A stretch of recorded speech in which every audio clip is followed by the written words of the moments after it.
He's the T-Rex of political talk. Alex Jones on the GCN Radio Network.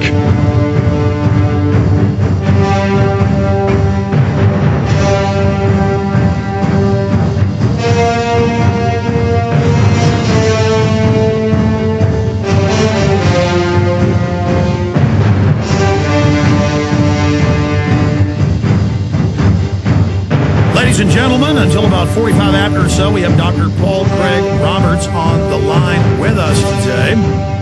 And Dr. Roberts, of course, was the former editor of the Wall Street Journal, former head of policy, Department of the Treasury, number 2 there, the father of Reaganomics, has been listed by many publications as one of the top 10 or top 50 economists out there.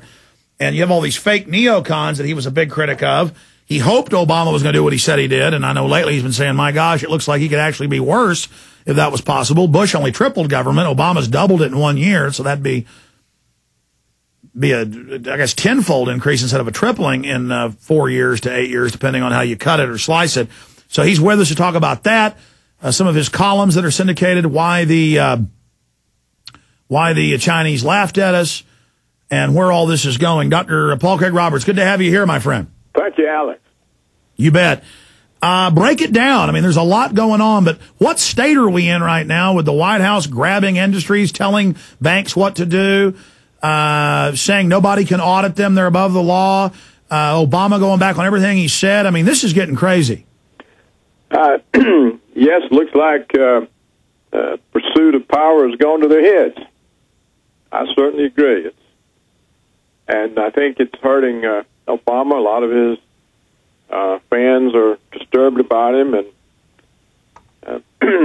of course the Republicans will turn that to their advantage sooner or later.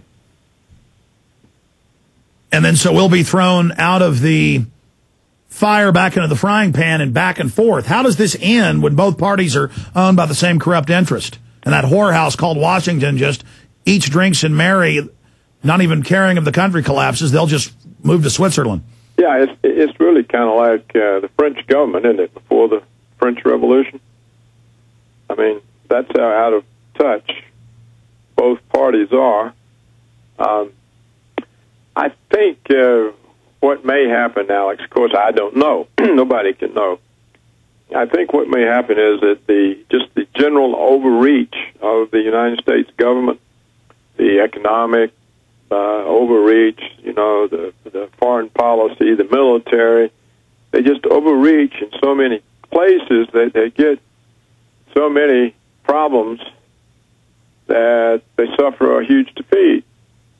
I think defeat is what they're headed for. If we think about the Iraq War and all the trouble and the long, drawn-out process until we finally caught on and started paying off the insurgents with money, if you think about all that trouble, why do they want to get in 10 times as much trouble in Pakistan and Afghanistan, much larger, more rugged countries, meaner people? It doesn't make a great deal of sense. You would think they would have learned, good gosh, we came close to getting our butts kicked in Iraq. What do we want to take even worse risk? And then if you look at the financial policy and you say, well, look, we let the financial gangsters make fools of us and deregulate them and turn them loose. And they've wiped out half of the savings of the American people who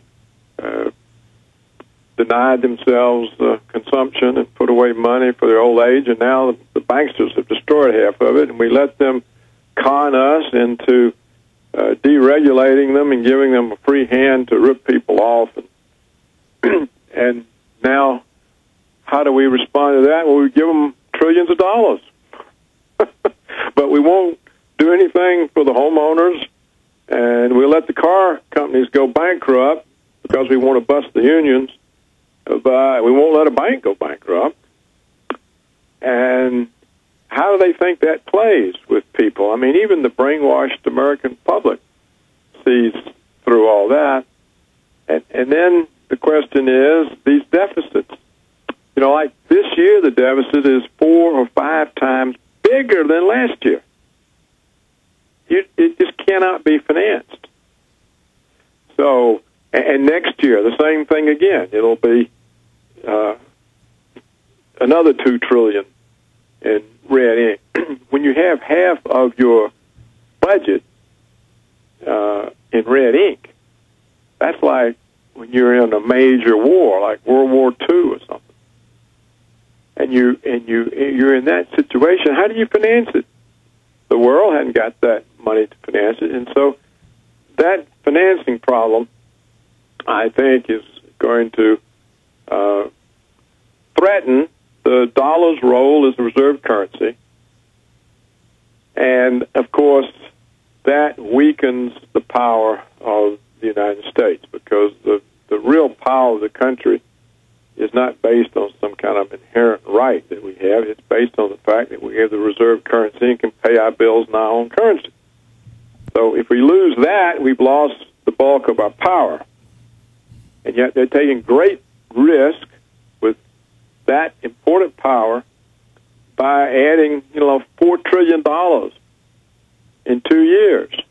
And it's not just what they're adding to the accumulated federal debt, which is large. It's the fact that they got to come up with $2 trillion in borrowed money this year and another $2 trillion in borrowed money next year. And there's not $2 trillion anywhere in the world to lend us. And so there's only two places that money can come from. One is another sharp decline in the stock market, in which equity holders flee from stocks for the safety of government bonds. That's one way they can finance the deficit. The only other way is to print the money. And if they print the money, and the world will notice it. In fact, the Chinese have been complaining for 6 months or more about the possibility that we're going to print the money to finance us. And they keep complaining in louder and louder voices. And recently, in Beijing, the audience that the Treasury Secretary Geithner had laughed at him because he was so stupid. He didn't even understand that he cannot simultaneously tell the Chinese that he wants a strong dollar, but he wants the Chinese currency to rise, and that their investments are safe. Their dollar investments are safe. Well, obviously, if the Chinese let their currency rise relative to the dollar, their dollar holdings are worth less. And they're not safe. They're getting less dollars. But Dr. Roberts, Geithner, that little pinhead, he's not stupid. He knows that was pure bull. I guess he just thought he was talking to an uneducated American audience on economics instead of a Chinese, group of college students who were mainly economics students. I don't know, Alex. Maybe, but it's a terrific risk to take. We're the superpower. We're the financial superpower. We rule the world, and the university audience laughs down the Secretary of Treasury of the United States. No, I agree, but I think he's so arrogant. I think he's so arrogant he thought he'd get away with it. I agree with you that it's a big risk, and that the luster, the aura, the cloak of infallibility of the private Federal Reserve and these bankers and these corporate crooks is starting to fade. And you're right, that's a danger. It's good to have their power fade, but it's also in a way bad, because when they fall over like a giant oak tree on us, it could crush us. But I guess it's better than being their slaves. But the question I've got for you then on this issue is, where does it go? Because in layman's terms, they're already monetizing debt. Isn't the Federal Reserve and the Treasury already engaged in chicanery with each other when people don't buy all the bonds they put out on the market? Or how do you see this unfolding? Is there any way out of this? And then B, isn't this like a Mexican standoff? It's kind of crazy like a fox or a method to the madness.